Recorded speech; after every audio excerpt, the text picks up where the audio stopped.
ఇప్పుడు మీరు అన్నారు రేవంత్ రెడ్డి గారు కాంగ్రెస్లో చేరడం అనేటువంటిది ఆ పార్టీకి లాభించేటటువంటి అంశం కాదంటారా?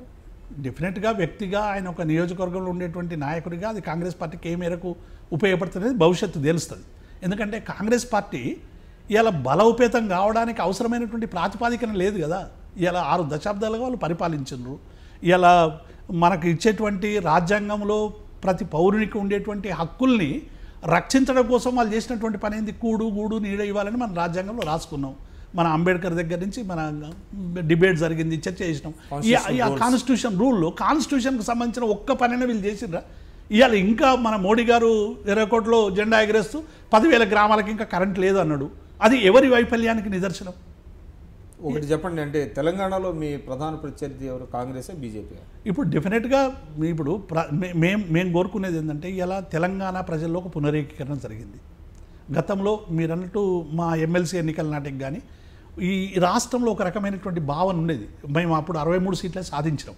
తర్వాత జరిగినటువంటి అన్ని ఉప ఎన్నికల్లో కూడా ఎవ్వరు ఏకమైనా కూడా ఇలా తెలంగాణ రాష్ట్ర సమితిని బీడ్ చేసేటువంటి పరిస్థితి లేదు. ప్రజలు ఇలా కేసీఆర్ నాయకత్వాన్ని, కేసీఆర్ను, తెలంగాణ రాష్ట్ర సమితిని అపూర్వంగా నమ్ముతూ ఉన్నారు. అంటే గత పాలకులకి సంబంధించినటువంటి ఆచరణకి ఈ ఆచరణకి మధ్య పోలిక చూస్తూ ఉన్నారు. ఇప్పుడు మా కోదండరాం గారు చూసేటువంటి పరిపాలన చైనా రెవల్యూషనో రష్యా రెవల్యూషనో పోలిస్తే తెలంగాణ అభివృద్ధి కనబడదు వాళ్ళకి.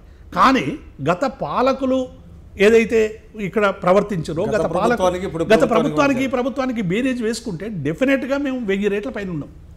గతంలో పాలకులకి మా పాలకులకు చూస్తే ఇలా చాలా విభిన్నమైనటువంటి పద్ధతులు. అంటే మీ పార్టీలో ఇటీవల కేసీఆర్ గారు కూడా అన్నారు సిట్టింగ్ ఎమ్మెల్యేస్ అందరికీ కూడా సీట్లు ఇస్తామంటున్నారు. కానీ సిట్టింగ్స్ మీద చాలా వరకు క్షేత్రస్థాయిలో దాదాపుగా 50% ఎమ్మెల్యేస్ మీద వ్యతిరేకత ఉంది అనేటువంటిది కూడా ఉన్నది. దాన్ని కన్సిడరేషన్లో తీసుకోకుండా అంటే సిట్టింగ్లందరికీ సీట్లు ఇవ్వడం మూలన రేపొద్దున మీ పార్టీ విజయ అవకాశాలు దెబ్బతినే అవకాశం లేదంటారు? అంటే ఒకటి ఇక్కడ ఎవరు ఎమ్మెల్యేగా నిలబడ్డా ఎవరు నిలబడ్డా ముఖ్యమంత్రి గారి నాయకత్వం అంటే కేసీఆర్ గారిని నమ్మి ప్రజలు ఓట్లు ఇస్తున్నటువంటి సందర్భాన్ని చూస్తాం. ఇలా ఏ ఎమ్మెల్యేను నమ్మాం ఆ ఎమ్మెల్యే వ్యక్తిగతమైనటువంటి చరిష్మా చూసి ఎక్కడో 1-2% చరిష్మా పనిచేస్తుంది. కానీ మొత్తంగా తెలంగాణ ఉద్యమకారుడుగా తెలంగాణ ప్రజల పట్ల కానీ ఇలా మొత్తం కోట్లాది మంది తెలంగాణ ప్రజలకి అవసరమైనటువంటి ఒక ఎన్సైక్లోపీడియాగా ఇలా గౌరవ ముఖ్యమంత్రి గారు కేసీఆర్ గారు. ప్రతి మనిషి అసలు మీరు ఏ ముఖ్యమంత్రిని కూడా మన దేశంలో ఉండరు. ప్రతి గ్రామంలో ఒక 10 మందిని గుర్తుపెట్టి పేర్లు పెట్టి పిలిచేటువంటి ఏకైక ముఖ్యమంత్రి కేసీఆర్ గారు. అట్లా అని ఎవరి మీదనో ఆధారపడి చూసుకోడు. పలానా ఎల్ఐకి ఫోన్ చేసి ఏం ఎల్ఐ మన గ్రామంలో పెన్షన్ వస్తుందా లేదా, ఎమ్మెల్యే వస్తున్నాడా మీ ఊరికని టక్కన ఫోన్ చేసి అడుగుతాడు. ఇలా అటువంటి ఫీడ్బ్యాక్ ఉన్నటువంటి మనిషి. కాబట్టి ఎమ్మెల్యేల మీద ఏమాత్రం వ్యతిరేకత ఉన్నా ఆ వ్యతిరేకతను వాళ్ళకి స్పష్టంగా చెప్పి మార్చుకోమని చెప్పే ప్రయత్నం చేస్తూ ఉన్నాడు. అట్లా చాలామంది మార్చేటువంటి ప్రయత్నంలో 2-3 సర్వేలలో కూడా చాలా వేరియేషన్ వచ్చినటువంటి సందర్భాలు కూడా ఉన్నాయి. కాబట్టి ఇది ఒక విధానాల మీద ముఖ్యమంత్రి విశ్వాసం మీద నమ్మకం మీద జరుగుతున్నటువంటి ఎన్నికలు జరుగుతాయి తప్ప వ్యక్తుల్ని చూస్తారని నేను మాత్రం అనుకోను. ఎక్కడో 1-2% మరీ దుర్మార్గంగా ప్రవర్తించినటువంటి వాళ్ళను ఎవ్వరు కాపాడలేరు కదా.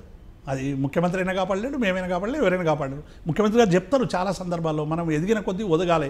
మనకు ఓట్లు ఎక్కువ వస్తే మనకు 1,00,000 ఓట్లు వచ్చినాయంటే మన బాధ్యత పెరిగింది అనుకోవాలి. 2,000 ఓట్ల కంటే కూడా 1,00,000 ఓట్లు వచ్చిందంటే మీద బాధ్యత పెరిగింది, అట్లా ఒళ్ళొంచి పనిచేయాలని చెప్తాడు. కాబట్టి ఎవరైనా మన ముఖ్యమంత్రి ఆకాంక్షలకు భిన్నంగా వ్యవహరిస్తే డెఫినెట్గా ఓటమి పాలవుతారు. వాళ్ళు సరి చేసుకోవాల్సినటువంటి అవసరం ఉంటుంది. నాకు తెలిసినంత వరకు డెఫినెట్గా ముఖ్యమంత్రి గారు ఇలా అందరినీ ఎప్పటికప్పుడు సరి చేస్తూ ఉన్నాడు, మానిటరింగ్ చేస్తూ ఉన్నాడు. వ్యవస్థలో ఏ కాన్స్టిట్యున్సీలో ఏం జరుగుతూ ఉన్నాయనేది ఎమ్మెల్యే కంటే ఎక్కువగా మా ముఖ్యమంత్రి గారి దగ్గర